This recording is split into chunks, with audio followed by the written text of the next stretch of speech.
मेरे प्रिय बच्चे, तुम उस चट्टान से निर्मित वह हथियार हो जो अपने मार्ग में आ रहे अधर्म के भी भीषण चट्टान को, भीषण से भीषण पहाड़ को भी तोड़ने की क्षमता रखते हो। तुम कभी ना मरने वाले शरीर, कभी ना खत्म होने वाले समय और कभी ना खत्म होने वाले आनंद के सर्जन करता हो। तुम स्वयं ही परम चित आनंद में विलीन होने वाली दिव्य आत्मा हो। मेरे प्रिय, तुम भयभीत ना हो। तुम अब प्रगति की उस मार्ग पर आगे बढ़ोगे जिस मार्ग पर तुम्हें पीछे धकेलने वाला कोई भी नहीं होगा। मैं तुम्हें उस ऊंचाइयों तक पहुंचा दूंगा जहां तुम्हारा पैर पकड़कर तुम्हें नीचे खींचने वाला कोई नहीं होगा, जहां केवल लोग तुम्हारी ऊंचाइयों को देखेंगे। केवल लोग यह देखेंगे कि तुम ऐसी जगह पर पहुंच गए हो कि अब उनके पास तुमसे जलने के सिवा कुछ भी शेष नहीं होगा। अब वो केवल तुम्हारी तरक्की, तुम्हारी ऊंचाई को देखकर ईर्ष्या के बादलों से भर जाएंगे। तुम्हारी प्रगति, तुम्हारे उत्थान को देखकर जलन की अग्नि में तप उठेंगे। अब उनके पास कोई मार्ग शेष नहीं होगा। तुम इतनी ऊंचाई पर रहोगे कि उनकी आवाज़ भी तुम तक ना पहुंचेगी। तुम उस ऊंचाई पर रहोगे कि वह यदि तुम्हें गालियाँ देंगे तो भी तुम्हें सुनाई नहीं पड़ेगा। वो यदि तुम्हारी तारीफ करेंगे तो भी तुम्हें सुनाई नहीं पड़ेगा। तुम उस ऊंचाई पर पहुंच जाओगे जहां से उनका जीवन तुम्हारे लिए नहीं के बराबर हो जाएगा, जहां से तुम्हारा जीवन केवल और केवल उत्कृष्टता का जीवन होगा, जहां से तुम्हारा जीवन केवल और केवल परमात्मा की शरण का जीवन होगा। तुम अब उस ऊंचाई को प्राप्त करने वाले हो मेरे प्रिय बच्चे। वह क्षण बहुत ही जल्द तुम्हारे करीब होगा, लेकिन कुछ बातें हैं जिनका तुम्हें विशेष ध्यान रखना है। सर्वप्रथम तुम्हें अपने भीतर किसी भी प्रकार के अहंकार को पनपने नहीं देना है। तुम्हारे भीतर जो भी मान्यताओं का बोझ है उसे त्यागना है। तुम्हारे भीतर जो भी मोह की चादर लिपटी हुई है उसे त्यागना है। तुम्हें समझना है कि प्रेम और मोह में बहुत अंतर होता है मेरे प्रिय बच्चे। लगाव, मोह और प्रेम तीनों अलग अलग बातें हैं। तीनों को एक समझने की भूल तुम कभी ना करो मेरे प्रिय बच्चे। जिसे तुम प्रेम समझ रहे हो वास्तविकता में वह प्रेम है ही नहीं। वह तो केवल मोह का मुखट्टा पहने हुए एक प्रकार का लगाव है। वह प्रेम की चादर ओढ़े हुए एक प्रकार का मोह ही है। वह मोह के अतिरिक्त कुछ भी नहीं है जो प्रेम की शक्ल लेकर तुम्हें दिखाई पड़ता है। तुम्हें इसके बीच का अंतर समझना होगा। तुम्हें समझना होगा कि तुम्हारे लिए क्या अनिवार्य है। तुम्हें समझना होगा कि तुम्हारे लिए कौन अनिवार्य है। कौन है जिन्हें तुम अपना कह सकते हो और कौन है जिन्हें तुम अपना नहीं मान सकते हो।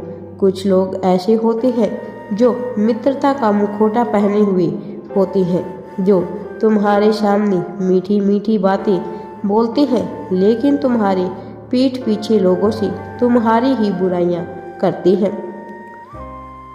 जो तुम्हारे पीठ पीछे तुम्हारे ही खिलाफ षड्यंत्र रचा करते हैं। वो जो तुम्हारे बारे में नकारात्मकता फैलाते हैं। वो जो नहीं चाहते कि तुम जीवन में किसी भी प्रकार की प्रगति करो। वो तुम्हारे आसपास ही है, तुम्हारे अपनों के रूप में, तुम्हारे अपने बनकर, तुम्हारी फिक्र का लालच दिखाते हुए वो तुम्हारे बहुत करीब है। तुम्हें उन सांपों को ढूंढना है। तुम्हें उनकी असलियत को समझना है, वरना यह कब तुम्हें डस लेंगे तुम्हें यह समझ भी नहीं पाओगे मेरे प्रिय बच्चे। बहुत जल्द किसी पर विश्वास कर लेना कभी भी अच्छा नहीं होता। जब तुम बहुत जल्द किसी पर विश्वास कर लेते हो, बिना तर्क वितर्क किए, बिना दिमाग लगाए, बिना तार्किक अर्थों में सोचे हुए, तो वहाँ तुम्हें धोखा मिलने की संभावना बिल्कुल ही बढ़ जाती है। वहाँ तो तुम्हारे हृदय के विखंडित हो जाने की संभावना बहुत तेजी से बढ़ जाती है। मैं नहीं चाहता कि तुम्हारा दिल टूटे। मैं नहीं चाहता कि तुम जरा भी चिंता में आओ। तुम्हें समझना होगा अपने पराये के भेद को।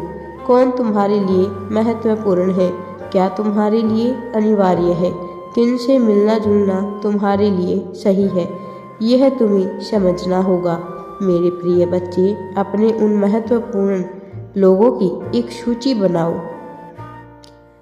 उनकी सूची बनाओ जो तुम्हारे लिए आवश्यक है। साथ ही उनकी भी सूची बनाओ जो तुम्हारे लिए बिल्कुल भी आवश्यक नहीं है। जो लोग तुम्हारे लिए बिल्कुल भी आवश्यक नहीं है, उनसे किसी भी प्रकार का संबंध साधने की आवश्यकता नहीं। मैं ऐसा नहीं कह रहा कि उनसे सारे संबंध त्याग दो, वह त्याग दो, उन्हें त्यागने की आवश्यकता नहीं है, लेकिन उनसे संपर्क साधने की, उनसे संपर्क में आने की, उनकी बातों को महत्व देने की या उनके लिए कोई कार्य करने की आवश्यकता नहीं है। तुम लोगों से घुलो मिलो, लोगों से संपर्क बनाओ, किंतु किसे अपना मानना है, किसे अपना नहीं मानना है, इस बात के लिए पूरी तरह से स्पष्ट रहो। पूरी तरह से स्पष्ट रहो उन लोगों के लिए जो तुमसे प्रेम करते हैं। पूरी तरह से स्पष्ट रहो उन लोगों के लिए जो तुमसे प्यार करते हैं। उन्हें प्राथमिकता दो, उनकी छोटी मोटी गलतियों को नज़रअंदाज करो।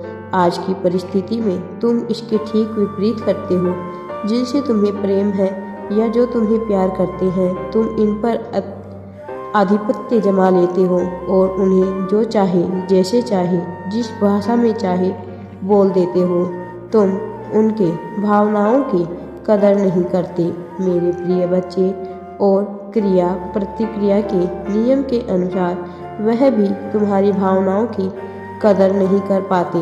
जबकि प्रकृति का नियम यह कहता है कि जिनसे तुम प्रेम करते हो या जो तुमसे प्रेम करते हो, उनकी भावनाओं का सदा ही सम्मान करना चाहिए। उनकी बातों को पूरी तन्मयता के साथ सुनना चाहिए। यदि उनकी कुछ बातें तुम्हें तार्किक नहीं लगती, यदि उनकी बातें तुम्हें हठपूर्वक लगती हो, यदि उनकी बातें तुम्हारे कानों को अच्छी ना लग रही हो, उस परिस्थिति में भी तुम्हें संयम धारण करके उनको समझाना चाहिए, उनकी बातों को समझना चाहिए।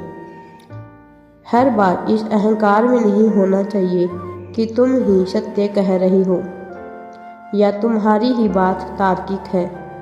तुम्हें दोनों पहलुओं से सोचना चाहिए। प्रकृति इसी नियम के आधार पर चलती है।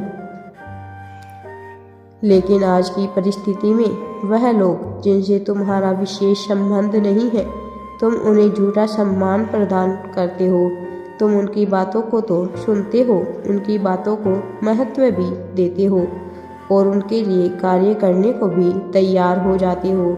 जबकि वह लोग जो वास्तव में तुमसे प्रेम करते हैं, तुम उनकी बातों को पूर्ण नहीं सुनते, तुम उनकी बातों को महत्व नहीं देते।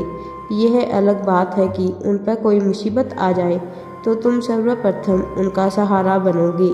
तुम्हारी प्राथमिकता में सर्वप्रथम वही लोग होंगे। मेरा आशीर्वाद सदैव तुम्हारे साथ है। राधे राधे जी। वीडियो पसंद आए तो लाइक, शेयर एंड चैनल को सब्सक्राइब जरूर करें।